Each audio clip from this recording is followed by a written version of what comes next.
and welcome back to Austin Talks, where today this is the review for Thor, Love and Thunder. This is the review and breakdown of the film. I'm not going to say much right now. I'll just let you all ease into the video. Cause this film was weird. This is a weird one. So everyone enjoy. Come on, thank you. So, what does a relaxing holiday mean? This is just to start off. A relaxing holiday is like a break from things and where you can chill, and that's what I did when I went on holiday. Clearly in Thor's world, it's a bit different, but when someone says it's a relaxing holiday, it's not this. He's just like fighting these beasts that are taking over a palace and protecting people. So I thought you said it was going to be a relaxing holiday. I said it was going to be like a relaxing holiday. I don't know what kind of planet what he does on Asgard, but this is nothing like a relaxing holiday to me. But I just wanted to clear that up. For those who don't know the meaning of relaxing holiday, this is what it is, not this. So, yeah. And now, get into the actual movie. So the beginning scene is Gore turning into Gore the God Butcher, and a lot of people were kind of disappointed that they actually didn't stay with the whole the whole symbiote necrosword thing, because Null was the guy they took it off. But due to the symbiotes being a Sony property, that's why they weren't allowed to use Null. That's a Sony decision. But yeah. So, but the sun god is the person who Gore prayed for his daughter to live, but she died anyway. He ends up meeting the god and finds out he is a selfish person. Oh my god. The sun god attempted to kill Gore, but the necrosword that was lying on the floor of the ground chose Gore as the carrier of it, as Null or whoever was on the floor. I think that was this guy named Sar who was actually on the floor. He was a wielder of the actual sword. So yeah, and technically Gore's not a bad person. The necrosword makes him a bad person, but just puts it into perspective. So yeah, and it's the same at the end of the film. He actually says sorry and says protect her. It makes sense because the necrosword was the enemy, not Gore. Okay, so why were people? My questions were why are people so scared of Gore? And I really don't know. Throughout the movie, they make Gore out to be one of the scariest villains of Marvel, when he really isn't. He's one of the most... as the internet calls him, Gore the Kid Taker, or the Kidnapper. If they added more time to the film with for Gore's spotlight, the film would actually be a lot better. And at the beginning, when the distress, it was very misleading. And I doubt that he really killed that Valagar behemoth guy. I really don't doubt he could have. And then the comedy highlights the palace breaking during the... Oh, I'm tired. I just kind of woke up. So during the relaxing holiday, Thor helps with these blue people and are attacked by the aliens who look like owls with guns, and they look more hyper than kids in a pile of sugar.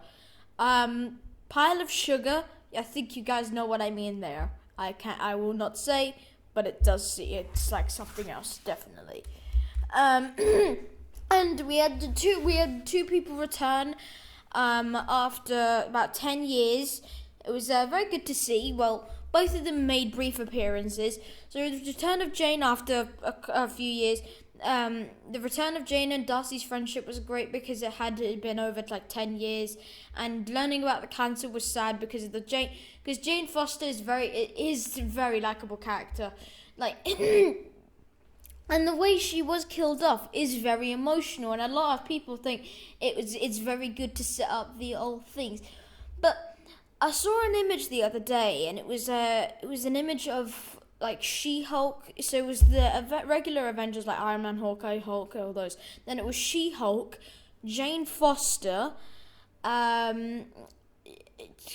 who is it? Rhodey, Kate Bishop, Yelena, and who's the other one? Sam Wilson. I personally wanted to see that team actually. I think that team would have been good. But when they killed her off in the film, I was just like, well, that was sad. That's sad because, and yeah, and this was weird. Like, the return of Civ was very short-lived because I think people realised that because she was good in Agents of S.H.I.E.L.D., not so much Thor movies, and even in the Loki thing, she was not that good, mainly because it was only a loop. It was the newly made original Civ outfit was great to see. I really enjoyed that because if you've seen the comics, you've seen what Civ actually looks like, and they actually got the real thing. But as I say here, there's not much to sell for Civ. She's not a big character. She's not someone that's going to be like, oh my god, she's returned. Oh my god. Nah, she's like Jane Foster has more hype over her, and does Darcy. So, if you like Civ, cool, but I personally don't. So the attack on New Asgard and then the Asgardian Children, that was hard to get out. So this scene was where we actually see the transformation of Mighty Thor and see the amazing suit with the blue and gold Thor suit, as I said in my details video. And this was my favourite suit, and it still lives up to this day. There's a Funko Pop of it, and I only want that one. Like the Ravager Thor, I'm not too sure, mainly because it looks like him holding a guitar. Other than that, I really want the Thor. And this also shows the fear and power that Thor possesses, but also shows the power that he doesn't use. Because he has power to use these, in the comics, he has so much more powers. But in this, he's useless. I don't know what they were thinking. And now, I'll get onto that in a bit, but I don't understand where they were going with it. I think, and for the Asgardian Children, this is good, because it actually kind of leads into the project I'll talk about later, and it kind of leads into like a young Avengers era. So I think because of the impact that the children have on Gore, it actually reminds him, though he seems like a bad person, he doesn't kill them because it reminds him too much of his daughter.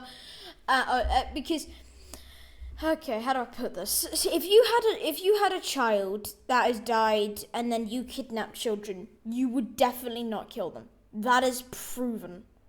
I've seen these like shows like Lucifer. There's an episode. There's an episode of him. What do you call it? Where there's this guy kidnaps children, and he doesn't kill them because he had a daughter of his own. It's physically impossible. Unless you don't like your child. That's the only part where that scenario would change. But if you have a child of your own that has recently passed away, there is no physical way that you're going to kill someone. It's physically impossible. I found it quite a good movie. And the best part of the movie, the screaming goats. This is a quote from my brother, and I couldn't agree more. For a film with 12 characters, why are the funniest characters two screaming goats? He did say, I put ing because I think you know what he said there. And I'll say this now, he ain't wrong. These screaming goats, in the cinema, I was laughing. Like, the most entertaining part, because I saw this with my brother, because he had made a promise with me. This was hilarious, because the most funniest part was my brother suffering through it. He was just like, this film is crap, this film is bad, this film is awful. And I think it's a lot of things that I'm kind of it's if you've seen the Chainsmokers, So Far So Good. Every song that comes on that album I enjoy. I think I'm just computed to like them, and it's in any Marvel movie I'm computed to like them. It's the same with Morbius. It's very weird. Anyway, so how does Valkyrie know about Jane's secret, which is her cancer?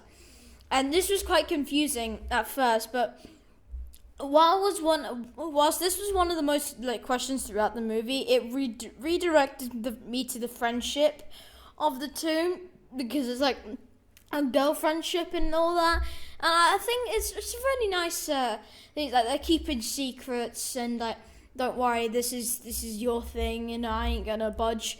And this specific toilet scene reveals the damage that cancer's doing. And the broken toilet is also a giveaway to Valkyrie, but I don't think that this is how she knows. Like, I don't think a broken toilet is like, oh, do you have cancer? She definitely knew beforehand, but she knows she's broke the toilet because of that. So yeah, and cancer is a very bad thing, and we still don't have a cure for it, sadly. Well, for those who actually do have cancer, I hope you pull through. I hope you you're okay and all that. Not that I think anyone actually watches my videos. Yeah, so, okay, this scene, oh my god. This is where it kind of ruined me. So the trip to Omnipotence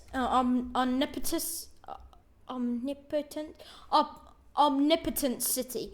So they couldn't use the name actually Olympus because it was already used in Eternals. I actually think that was kind of stupid. And then they turned out to be fake, so I do not see the point in doing that.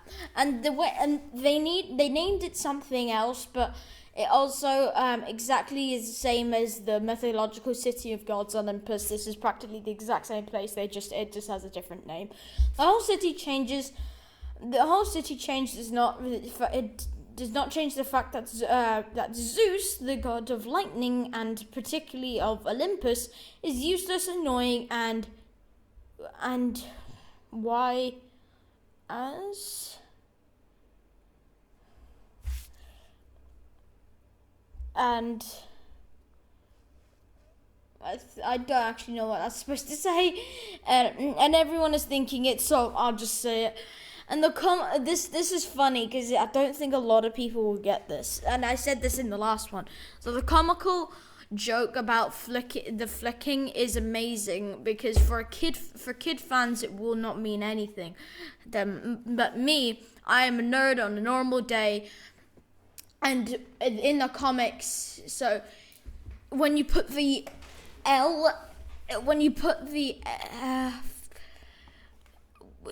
what's it, L and the I? Yeah, if you put the L and the I together, it looks like a U. So when it's like flicking, the L and the L and the I turn into a U. So you know what it is. So you're flicking too hard, damn it. Change it to the L. Change the L and the I to U. You'll know what it means. So yes. Right, an amazing soundtrack. Like, you can't go wrong with it. This was an amazing soundtrack. You had Guns N' Roses.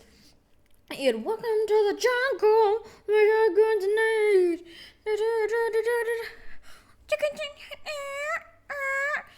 And then you have Sweet Child of Mine. This was played twice, but in both scenes that were great. Whoa,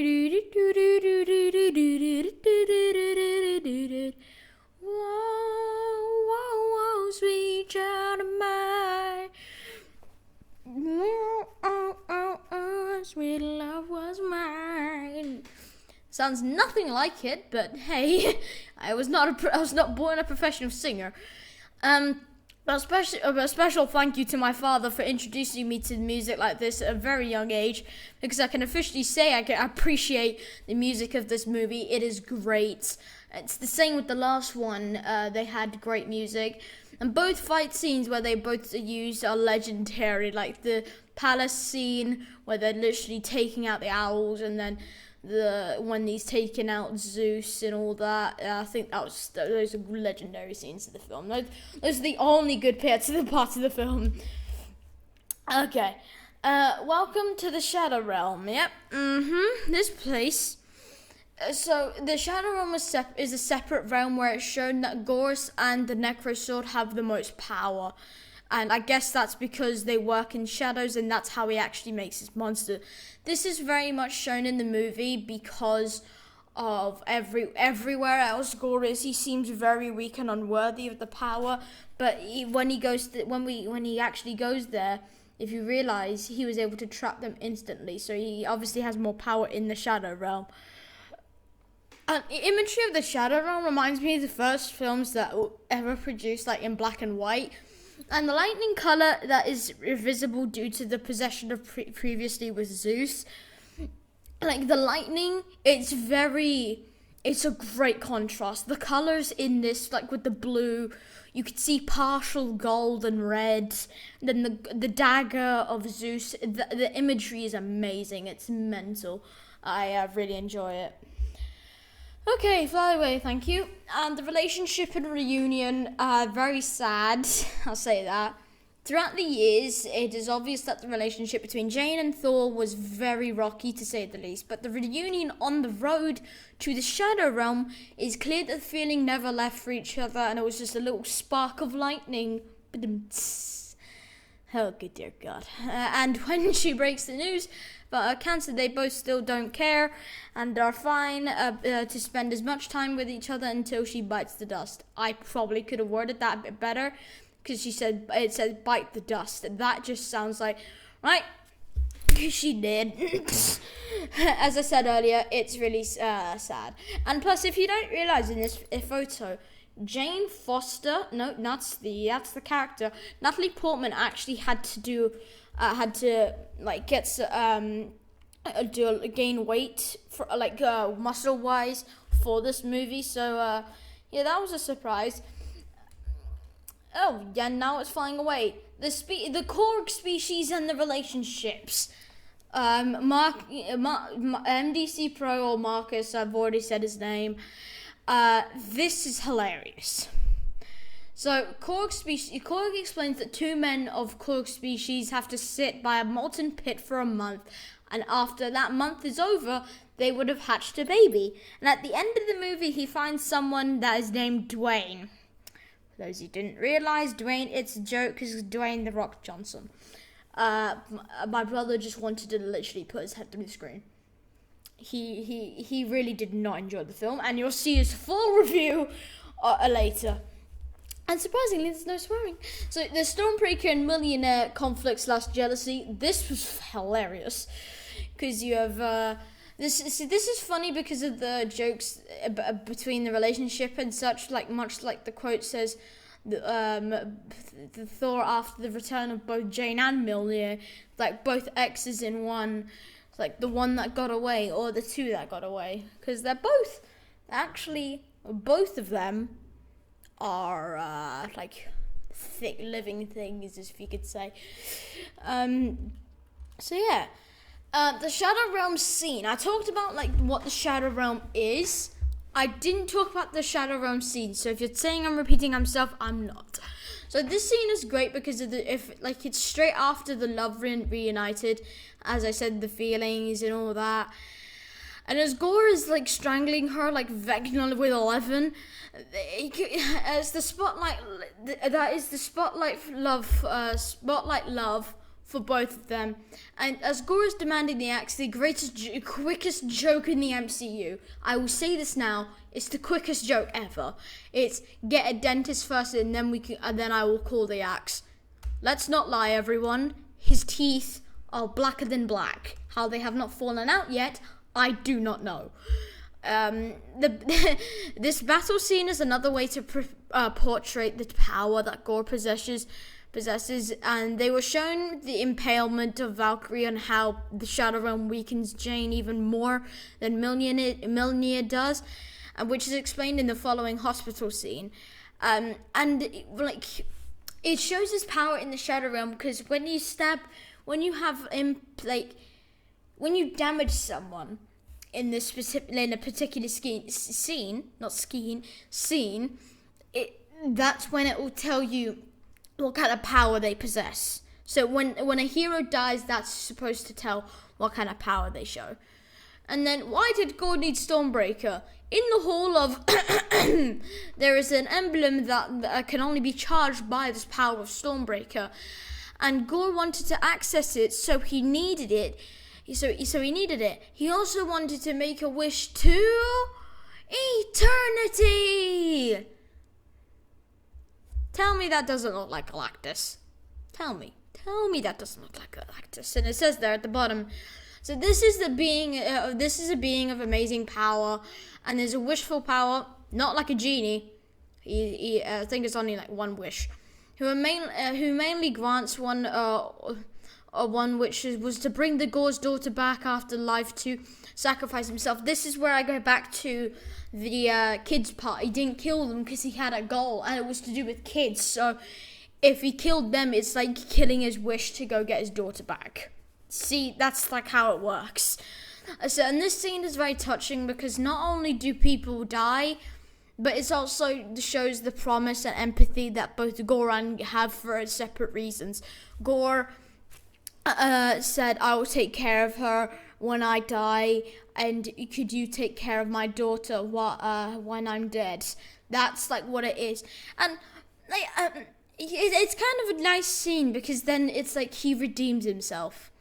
Gore redeems himself. As I said before, this scene, he doesn't have the Necro Sword, so it means he's not a bad person, and I would like to reflect that very much. He isn't a bad person. So yeah. And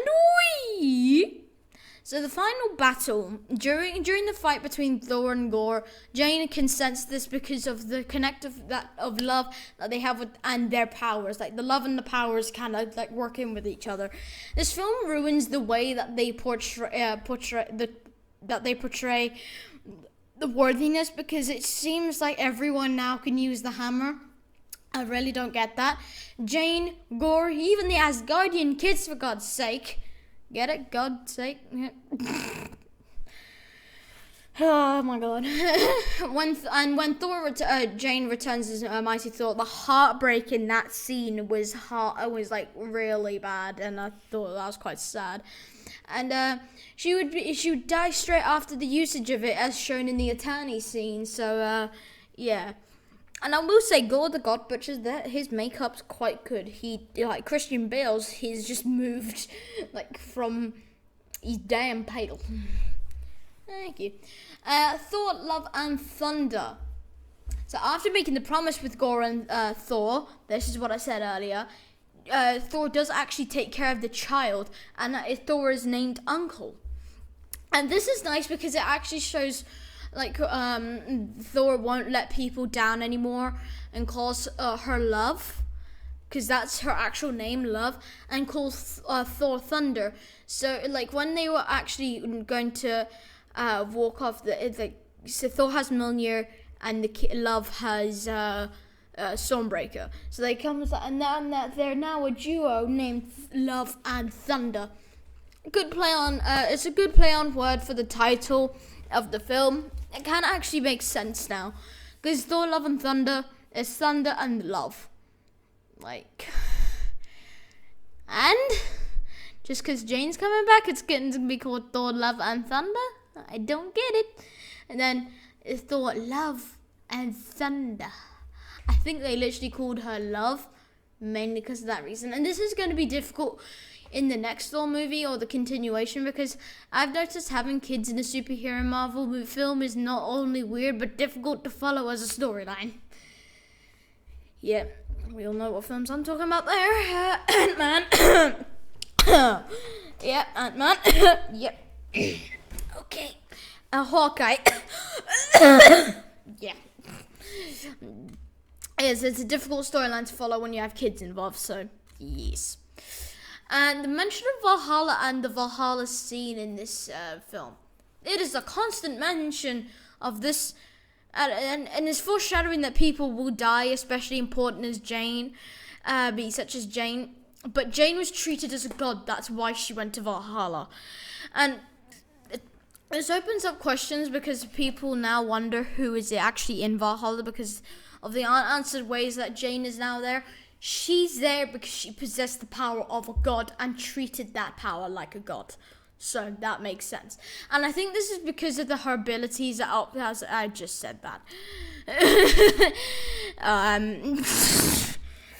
Yep, can read before you speak, Austin. And yes, as I said here, the Hercules. So there was a Hercules post-credit scene, and sadly Zeus was not quite dead. I'm thinking he's died straight after this. And he ordered his son Hercules to hunt for Thor after what he did to Zeus. This is a great scene as well because it opens the doors wide for another Thor movie, a potential continuation within the Loki, or a potential with continuation within the Loki series. They may be actually doing a Hercules film because I think that's where the Asgardian kids may come in. And I said this. I will say this, I love when I'm right. If you remember, in my last Thor video, I said Hercules would appear. And oh my god, am I right. I don't understand this with myself. When you like been doing a theory that you think it's going to be so bad, I was so surprised when I saw him. I was like, I got a theory right. Oh my god. So yeah, I'm very happy about that. I was correct. So wee. And fan theories, yeah. Hela was these are funny. So Hela was the romantic couple to Gore, but she was thought dead because of her abandonment. I say this because of the unknown age of Gore. So without knowing this, it would make sense with the god worship as well. It's a stretch, I'll give you that much. It's a very big stretch. And the queen that Valkyrie keeps on mentioning potentially is Lady Sif, because those who were not in the scene together was constantly saying about the hopes of Valhalla that she died in battle. Because I guess that kind of plays into each other. That maybe, but then again, there's a lot of people that go to Valhalla that are women. So, yeah. And I actually do think Valkyrie should deserve her own, series and all that. Due to the confirmed return of Thor and the variants introduced in Loki, it makes sense that they potentially in the next season of Loki, they will introduce variants of Thor, like Frog of Thunder, but instead, this time, it's Better Bill. Though they say Thor will return because of the release of both Loki and the Multiverse of Madness, it doesn't mean it will be the Thor we saw in the film. # Marvel Secrets. That hurt my head. Okay. Yeah, I don't put these on this. I don't read these. The fan theories ones, those are not made by me. That theory hurt my head. Okay. That's a headache turning into a migraine there. Honestly, after watching Loki and Multiverse of Madness, you introduce any of this to my brother, or no, actually he kind of gets it. Introduce any of this to my dad, he may actually lose a brain cell. Not a brain cell, just may lose it. It'd break him. So yeah, right. The rating for the film, 6.8 out of 10. There could have been more time put into the movie, and if there was, it would have made the film more interesting and entertaining. I will stand by that, and I'll take that to my grave. Because it so could have been better. It could have been easily better, but I don't know why they didn't do that. So I'm kind of disappointed, but I'm also... I didn't have high hopes for it. It exceeded my high hopes. It's better than the Thor Ragnarok. You can come for me if you want. If you want to, diss me in the comments saying, what do you mean? Thor Love and Thunder and Thor Ragnarok were great. That is your opinion. I hated Thor Ragnarok. But this was a lot better. Yeah. Now, this was my brother's film review. Thank God I didn't write it on here. Lovely. I thought Thor: Love and Thunder was an alright film, but if it wasn't attached to the Marvel universe, it was a standalone film, it would be good. It was funny, witty, and action-packed, but because of the link to the MCU, it was really bad compared to the rest. It rushes Jane Foster's return and portrays her as a female version of Thor. It doesn't explain her background when they could have done much more. It's good to see Voldemort back after 15 years break from the cinema screen. Okay, that's funny. Okay, Christian Bale's Gorg the God Butcher was good character, although somewhat typical villain, and a good one nonetheless. But at the end of the movie, saves his daughter. It doesn't make sense at all, and I have no clue what she will do again in the MCU. I agree. Korg was funny. I mean, I understand it to do with eternity. It was like a wishful god. But I don't know what she'll do either. Korg was funny, and the Valkyrie deserves her own storyline in a TV show because she's a great character. The god aspect of the film was not needed in my opinion, but it did introduce Hercules, which will be interesting to see in the future, I guess. Overall, the movie wasn't great, but it tried to be so funny to the point where it was just bad, and it's not true representation of a Marvel movie.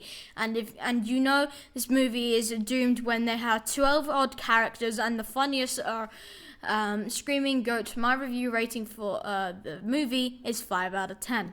Okay, that I struggled to get through. I struggled to get through that. Oh, my mouth is drier than the Sahara Desert. Right, well, that is the end of this video. I hope you enjoyed it, and if you do enjoy these videos, I'm not going to put it in the comments anymore, in the description anymore. Please subscribe, please like, please comment what you would like. I'll do what videos you want. But if you're wondering about Comic Con, when D23 comes out, that is when I'll do the video of. Then it will be like a very long video. So enjoy. That week will be hectic. So I hope you enjoy, and I'll see you guys in the next one. Bye.